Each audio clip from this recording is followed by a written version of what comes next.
কামাল আতাতুর্কের পূর্বে গোটা পৃথিবী 1200 বছর আমরা শাসন করেছিলাম।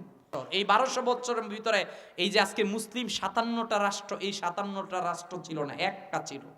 আমাদের কাছে পৃথিবীর সব ক্ষমতা ছিল, কিন্তু যেই দিন থেকে আমাদের কাছে ক্ষমতার লোভ, নারীর লোভ, যেই দিন থেকে আমরা জ্ঞান থেকে দূরে সরে গেলাম, ওই দিন থেকে আমাদের উপর বিপদ আসা শুরু হয়েছে। কারণ তার পশ্চিমা বিশ্বের যারা আছে, আমেরিকার যারা আছে, এরাও জানে যে কোরআনের তাদের প্রথম বাণীটা নামাজের না, রোজার না, হজের না, অন্য কোনো ইবাদতের না। গোটা কুরআনুল কারীমের 114টি সূরার প্রথম বাক্যটাই ছিল ইকরা, তুমি পড়ো পড়ো পড়ো। কারণ যে পড়বে তার পক্ষে আল্লাহ আছেন।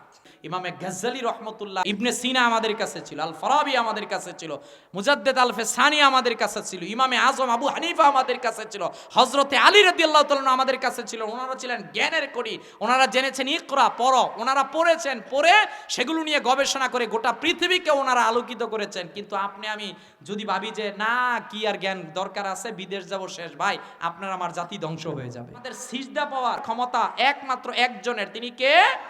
আল্লাহ রাব্বুল আলামিন। দ্বিতীয়, আপনার আমার নবী সর্বশ্রেষ্ঠ নবী। আপনার মুআমালাত, আপনার মুআশারাত, আপনার আখলাক, আপনার জিন্দেগি সামগ্রিকভাবে কোন পথে চলবে, এর ডানেও যাওয়া যাবে না, এর বামেও যাওয়া যাবে না। আল ইয়াউমা আকমালতু লাকুম দীনাকুম ওয়া আতমামতু আলাইকুম নি'মাতি ওয়া রাদিতু লাকুমুল ইসলামা দীনা। ইসলামটা আমাদের কাছে পরিপূর্ণ ধর্ম হিসাবে এসেছে। ভাই এমন নয় যে আপনার আমাকে হাওলাত করে অন্য ধর্মের কাছ থেকে আনতে হবে। এটা আমরা গর্ববোধ করে বলতে পারি, আমাদের কাছে যেমনটা আছে এটার একেবারে জন্ম থেকে কবরে যাওয়া পর্যন্ত কোন পথে কোন মতে আপনার আমার জীবনকে পরিচালনা করব, তা আল্লাহ তাআলা রাসূলুল্লাহ সাল্লাল্লাহু আলাইহি ওয়াসাল্লামের মাধ্যমে পরিপূর্ণভাবে আমাদের সামনে উপস্থাপন করেছেন। এর পরবর্তীতে আমাদের দায়িত্ব হলো, যারা যুবক ভাইরা আছেন, বিশেষ করে স্টুডেন্ট ভাইরা যারা আছেন, ভাই পৃথিবীর মধ্যে যারা শাইন করেছে, জ্ঞান ছাড়া পৃথিবীর কেউ শাইন করতে পারে নাই। কথা বলেন না কেন? 3রা মার্চ 1924 সালে পৃথিবী থেকে খেলাফত বিপন্ন করা হয়েছিল। 100 বছর হয়েছে। এই 1924 কামাল আতাতুর্কের পূর্বে গোটা পৃথিবী 1200 বছর আমরা শাসন করেছিলাম। কয় বছর? 1200 বছর। এই 1200 বছরের ভিতরে এই যে আজকে মুসলিম 57টা রাষ্ট্র, এই 57টা রাষ্ট্র ছিল না, একটা ছিল।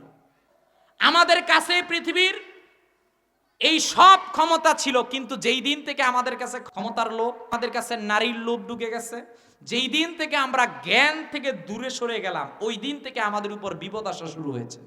কারণ তারাও জানে, পশ্চিমা বিশ্বের যারা আছে, আমেরিকার যারা আছে, এরাও জানে যে কোরআনের তাদের প্রথম বাণীটা নামাজের না, রোজার না, হজের না, অন্য কোনো ইবাদতের না। গোটা কুরআনুল কারীমের 114টি সূরার প্রথম বাক্যটাই ছিল ইকরা, তুমি পড়ো পড়ো। কারণ যে পড়বে তার পক্ষে আল্লাহ আছেন, যে পড়বে তার হাতের মধ্যে সফলতা আছে। কথা বলেন ঠিক কিনা? একদিনে ইমামে গাজ্জালী রহমতুল্লাহ হয় নাই। ইমামে গাজ্জালী রহমতুল্লাহ আলাইহি পৃথিবীর মধ্যে আগমন করে কি নাস্তিক্যবাদ বলেন, যত জ্ঞানের কথা বলেন, তার উন্মুক্ত করে তিনি হুজ্জাতুল ইসলাম হয়েছেন।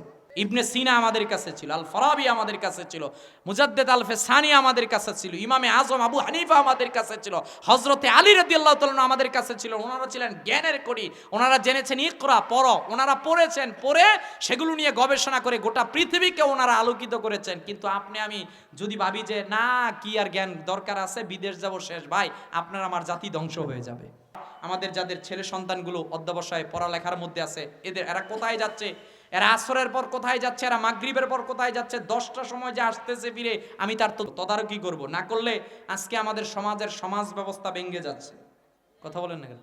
ইউরোপ আমেরিকার মধ্যে যারা আমাদের ফ্রেন্ডস সার্কেলের আছে, বিশেষ করে আমাদের হিতাকাঙ্ক্ষী যারা আছে, এরা বলে ইউরোপিয়ানদের কাছে, আমেরিকার মানুষদের কাছে টাকা পয়সা অর্থ সব ঠিক আছে, কিন্তু তাদের কাছে আজকে শান্তি নাই।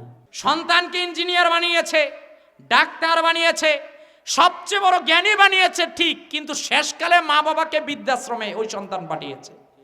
তো এই সন্তানকে আপনি এত বড় বানিয়ে কি লাভটা হলো? আপনার সন্তান যদি আপনার শেষকালে খোঁজখবর না রাখে। তো আমরাও তো ওই পশ্চিমাদের কৃষ্টি কালচার নিয়ে আসতেছি। আজকে একজন মুরব্বী দেখলে মুরব্বীকে আমরা সালাম দেই না। আলেম যাচ্ছে রাস্তা দিয়ে, আলেমের কোনো কদর নাই আমাদের কাছে। মা বাবা সমাজের মধ্যে আছে, মা বাবার কোনো গুরুত্ব নাই। মা বাবার বিরুদ্ধে আমরা হাত তুলতো একবার চিন্তা করি না। আসবে না, শান্তি আসবে না। এজন্য লেটস চেঞ্জ আওয়ারসেলফ। আসুন আমরা আমাদের সমাজকে, নিজেদেরকে পরিবর্তন করি। এখন পরিবর্তন করার সময়। পরিবর্তন করার ক্ষেত্রে জ্ঞানের দিকে আমরা মনোযোগী হব।